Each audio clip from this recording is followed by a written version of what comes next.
তৃণমূলের কিছু মাল আছে, কিছু রাজনীতির নেতা আছে, এরা দিনের বেলায় তৃণমূল, এরা রাত্রের বেলায় বিজেপি।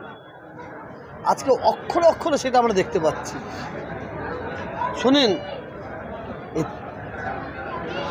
তাপস রায়ের মতন কিছু মানুষ আছে, এরা একটা পা দিয়ে আছে বিজেপিতে, একটা পা দিয়ে আছে তৃণমূলে। তৃণমূলে যখন এদের নাজে পাটা দিচ্ছে, এরা টপ করে চলে যাচ্ছে বিজেপিতে। এটা হচ্ছে এদের নেচার।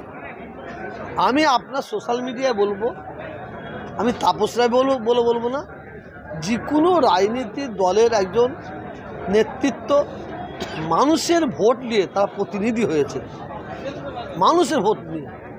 এই যে তাপস রায়, উনি একজন এমএলএ ছিলেন, তাই তো? তিনি বিজেপিতে চলে গেলেন। তাপস রায়কে যারা মনোনীত করে ভোট দিয়েছে তাদের সঙ্গে কি বেইমানি করলেন না? উনি ওনার দলের সঙ্গে তো বেইমানি করলেন। এই দলের সঙ্গে করলেন কি না করলেন দল বুঝবে, উনি বুঝবে। কিন্তু যারা ওনাকে ভোট দিয়ে প্রতিনিধি করলো, উনি কি তাদের সঙ্গে বেইমানি করলেন না? আমি এটা তৃণমূলের জন্য বলছি না, প্রত্যেকটা দলের এক একটা মানুষ তারা বেছে তাদের প্রতিনিধি করে।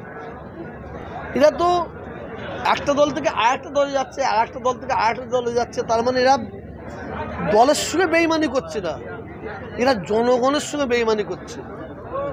ধরলেও কোনো অসুবিধা হবে না। সেটা মানে মানুষ বলছে ইডি সিবিআর সিডির মানে ইডির ভয়ে চলে গেছে, এটা মানুষ বলছে, এটা মানুষ বলছে, এটা আমি বলছি না। তো আমি ওইটাও রাখলাম। আমি বলছি যারা একটা দল থেকে মনোনীত হয়েছে, ভোট দিয়েছে, জনগণ ভোট দিয়েছে, জনগণের ভোটে তারা নির্বাচিত হয়েছে, তারা ভোট পাওয়ার পরে যখন অন্য দলে যাচ্ছে, আমি বাংলার জনগণকে বলবো, এই ধরনের মানুষগুলো কালকে বিজেপি থেকে আবার তৃণমূলে আসবে না তার কোনো মানে আছে? তৃণমূল থেকে কংগ্রেসে যাবে না তার কোনো মানে আছে? কংগ্রেস থেকে সিপিএম আসবে না তার কোনো মানে আছে? এরা মানে রাজনীতির দলের গদ্দার, বাংলার দলের মানে যারা প্রতিনিধি মানে যারা আমরা নির্বাচিত করেছি আমাদের সঙ্গে গদ্দারি করছে। যারা অন্য দল থেকে যাদের প্রতিনিধি করা হয়েছে, প্রতিনিধি করার পরে অন্য দলে পা দিয়েছে, নাম লিখেছে, এরা যখন দ্বিতীয়বার ভোট চাইতে যাবে, দ্বিতীয়বার এতে করে ঝ্যাঁটা নিয়ে তাড়াতে হবে, ঝ্যাঁটা নিয়ে তাড়াতে হবে, জুতো মারতে মারতে তাড়াতে হবে। কারণ এরা যে আবার সেই দলের থেকে ভোট নিয়ে আবার অন্য দলের নাম লিখাবে না, তার কোনো মানে নেই। এরা হচ্ছে গদ্দার। এরা দেশের কোনোদিন উন্নয়ন চায় না, এরা সমাজের উন্নয়ন চায় না, এরা মানুষের উন্নয়ন চায় না। এদের যখন দেখছে বুড়ো হয়ে গেছে, বয়স হয়ে গেছে, 2 নম্বরের খাতায় নাম তুলে দিয়েছে, এদের দলেদের বাদ দিয়ে দেবে, এরা আগে থাকতে আবহাওয়া বুঝতে পেরে যায়। এরা আবহাওয়া বুঝতে পেরে গিয়ে, মৌসুম বুঝতে পেরে গিয়ে এরা অন্য দলে নাম লিখায়। এরা কিন্তু তৃণমূলের দলের সঙ্গে বেইমানি করলো না, বিজেপি থেকে যারা তৃণমূলে আছে ওরা বিজেপির সঙ্গে বেইমানি করলো না, সিপিএম থেকে যারা তৃণমূলে এসেছে ওরা সিপিএমের বেইমানি করলো না, এরা জনগণের সঙ্গে বেইমানি করলো বলে আমি মনে করি। বাঁচার জন্য মানুষ বহুত নিচে নামতে পারে, বাঁচার জন্য মানুষ বহুত নিচে নামতে পারে বলে আমি মনে করি। আজকে ভারতবর্ষের মানুষ পলিটিক্যাল লিডারদের বিশ্বাস করে না, বিশ্বাস উঠে যাচ্ছে পলিটিক্যাল লিডারদের ওপর থেকে।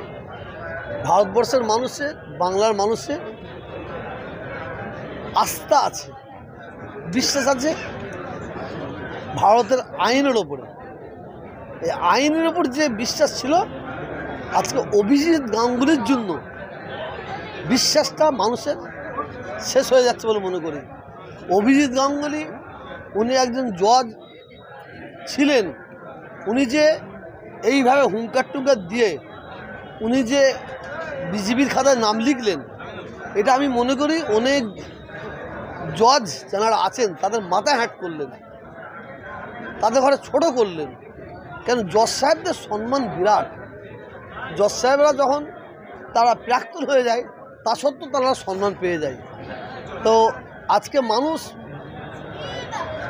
জানতে পারছে যেসব জজ সাহেবরা এরকম হাঁকার দিয়ে আওয়াজ দিয়ে কথা বলে, মানুষের মধ্যে সন্দেহ, এনারাও কি কোনো পার্টিতে নাম লিখাবেন, একটা সন্দেহ জুগে যাচ্ছে বলে আমি মনে করি।